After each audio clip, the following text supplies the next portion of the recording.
نحمده ونصلي ونسلم على رسوله الكريم أما بعد فأعوذ بالله من الشيطان الرجيم بسم الله الرحمن الرحيم ألم تر كيف فعل ربك بعاد إرم ذات العماد التي لم يخلق مثلها في البلاد۔ پارہ نمبر 30 سورۃ الفجر، رکوع 1 آیات نمبر 6 تا 8۔ الم تر کیف فعل ربک بعاد، کیا آپ کو معلوم نہیں کہ تیرے پروردگار نے، تیرے رب نے قوم عاد یعنی قوم ارم کے ساتھ کیا معاملہ کیا، جن کے قد و قامت ستون اور عمود جیسے طویل و دراز تھی۔ قوم عاد کے دو لقب ہے، عاد اور ارم۔ عاد کا بیٹا عاص، عاد بیٹا ہے عاص کا، اور عاص بیٹا ہے ارم کا۔ ارم بیٹا ہے سام کا، اور سام بیٹا ہے سیدنا نوح علیہ السلام کا۔ کبھی قوم عاد کو قوم عاد کے نام سے پکارا اور پہچانا جاتا ہے، کبھی ارم کے نام سے پکارا جاتا ہے، پہچانا جاتا ہے۔ البتہ ارم کا ایک بیٹا عابر ہے، اور عابر کا بیٹا سمود ہے، جس کے نام سے قوم سمود معروف اور مشہور ہے۔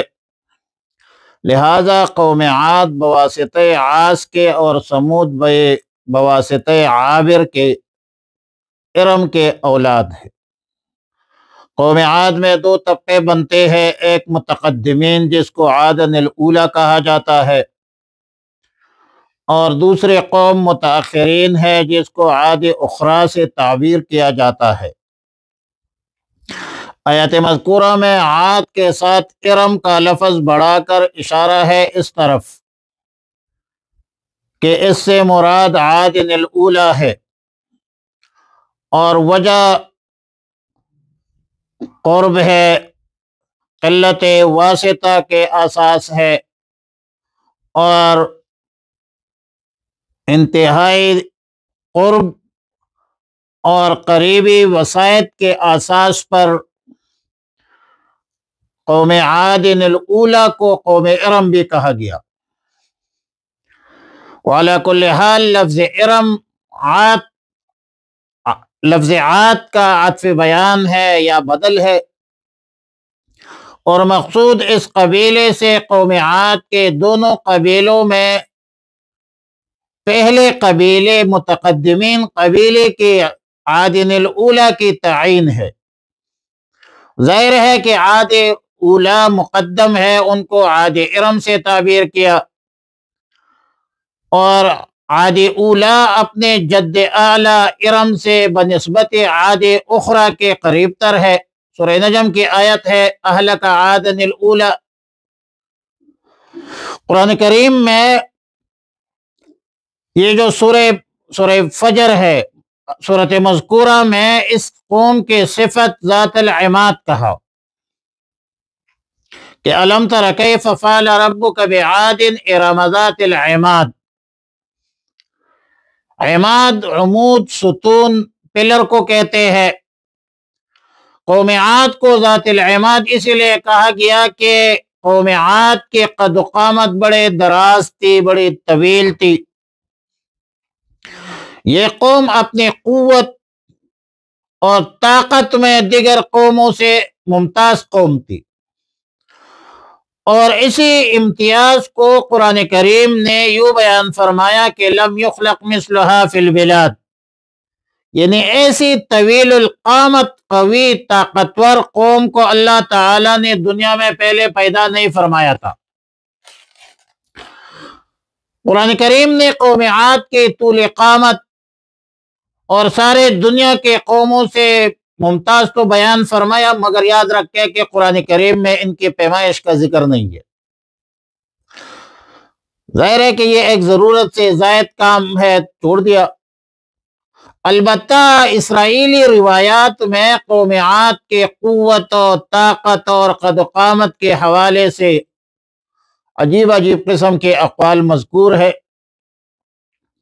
سیدنا عبداللہ ابن عباس رضی اللہ تعالیٰ عنہما حضرت مقاتل سے بھی قوم عاد کے حوالے سے، ان کے قد و قامت کے حوالے سے کچھ اقوال بھی منقول ہے۔ فرماتے ہیں کہ 12 ہاتھ یعنی 6 گز 18 فٹ لمبے تھے۔ مولانا ڈاکٹر شیخ علی شاہ صاحب رحمۃ اللہ علیہ فرمایا کرتے تھے کہ یہ بھی اسرائیلی روایت ہے۔ اور میں تو یہ کہوں گا کہ ابہم ما ابہم اللہ، جس چیز سے اللہ نے قرآن نے جب مطلق ذکر کی ہے تو آپ بھی اس کو مطلق چھوڑ دے۔ اس کے قد و قامت لمبی تھی، بلا شبہ تھی، یہ اس کی امتیاز تھی، لیکن اب اس کے پیمائش میں پڑھنا کہ 12 ہاتھ ہے، 14 ہاتھ ہے، 10 ہاتھ ہے، یہ کوئی علمی خدمت نہیں ہے اور نہ قرآن کی خدمت ہے۔ بعض مفسرین کا قول ہے کہ ارم جنت کا نام ہے جو عاد کے بیٹے شداد نے بنایا تھا، اور اس کی صفت ذات العماد ہے کہ وہ ایک عظیم الشان عمارت تھی، بہت سارے عمود اور ستونوں پر قائم تھی، اور یہ تعمیر سونا، چاندی اور جواہرات سے کیا گیا تھا۔ شداد نے یہ جنت اس لیے تعمیر کیا تھا کہ لوگ آخرت کی جنت کے بدلے اس نقد جنت کو اختیار کر لیں۔ مگر جب یہ عالیشان محل تیار ہوا اور شداد نے اپنے وزیر و مشیر و مملکت کے کار خاص کے ساتھ، پروٹوکول کے ساتھ اس محل میں، اس جنت میں جانے کا ارادہ کیا اور ایک دن مقرر کیا، ایک پروگرام بنایا، لوگوں کا ایک جمع غفیر جمع ہوا، اس وقت اللہ کا عذاب آیا اس پر، اللہ نے پکڑ لیا، سب ہلاک ہو گئے، محلات مسمار ہو گئے۔ تو اس اعتبار سے قوم عاد کے ایک خاص عذاب کا بھی ذکر ہے۔ جو شداد ابن عاد نے یہ جنت بنائی تھی اور اس پر ایک عذاب نازل ہوئی۔ ہمارے پشتو اشعار میں ارم سے بھی جنت جو ہے، جنت کا باغ مراد لیا گیا ہے، اور ہمارے پشتو کے مشہور شاعر ہے احمدین طالب، اس کے اشعار میں بھی یہ باغ ارم کا ذکر موجود ہے۔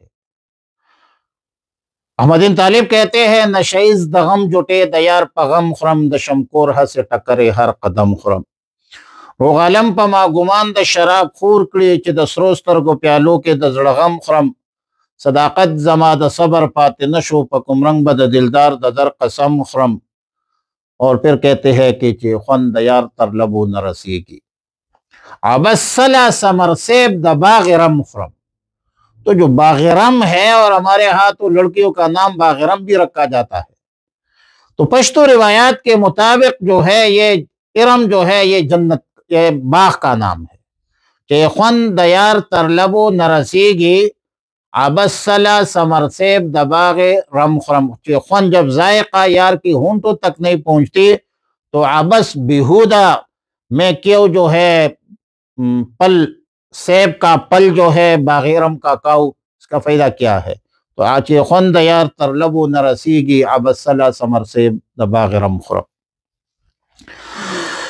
فرمایا علم تر کیفا، کیا تو نے نہیں دیکھا ہے، فعلا کہ کیا سلوک کیا، رب کا تیرے رب نے، بعاد قوم عاد کے ساتھ، ارم ذات العماد قوم ارم جو بڑے ستونوں والے تھے، التی لم یخلق مثلها فی البلاد اور وہ کہ پیدا نہیں کی گئے تھے ان جیسا فی البلاد شہروں میں۔ اللهم احسن عاقبتنا في الامور كلها واجرنا من خزي الدنيا وعذاب الاخره، اللهم وفقنا لما تحب وترضى، صلى الله على النبي الامي الكريم وعلى اله الطيبين واصحابه الطاهرين وعلى من تبعهم باحسان الى يوم الدين، وصلى الله تعالى على خير خلق محمد واله واصحابه اجمعين۔